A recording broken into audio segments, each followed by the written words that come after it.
మిత్రులు గ్రామ సర్పంచ్ అమరేశన్న గారికి, రెండు పాఠశాలల ఎస్ఎంసీ చైర్మన్, పెద్ద పాఠశాల చైర్మన్ బి కృష్ణ గారికి, చిన్న స్కూల్ చైర్మన్ తాయత గారికి, విద్యార్థినులకు, ఉపాధ్యాయ బృందానికి, గ్రామ యువకులకు, గ్రామ ప్రజలకు అందరికీ కూడా ముందుగా 65వ గణతంత్ర దినోత్సవ శుభాభివందనములు తెలియజేస్తున్నాను.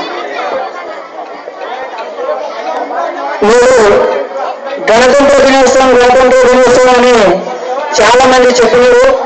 ఏంటి ఈ గణతంత్ర దినోత్సవం అని కొందరిలో ఇంకా ఒక అనుమానం మిగులుతూనే ఉంది.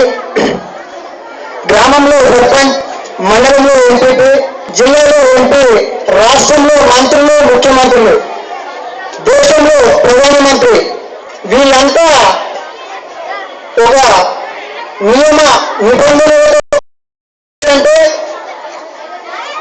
నడవడం కోసం మన యొక్క స్వాతంత్ర సమయ యోధుల్లో కొందరు మహామేధావులు ఒక గ్రంథాన్ని రచించడం జరిగింది. ఆ గ్రంథమే మన భారత రాజ్యాంగం. ఆ రాజ్యాంగం స్వాతంత్రం వచ్చిన తర్వాత మన దేశాన్ని మనమే పాలించుకోవాలి. మన యొక్క పాలన ఏ విధంగా ఉండాలి, మన యొక్క దేశ ప్రజలకు ఏ విధమైన సహకారాలు అందించాలి, ఈ యొక్క దేశంలో ఉన్నటువంటి యువతకు ఎలాంటి అవకాశాలు ఇవ్వాలి, హక్కులు ఇవ్వాలి అని ఆ యొక్క రాజ్యాంగంలో రాయడం జరిగింది.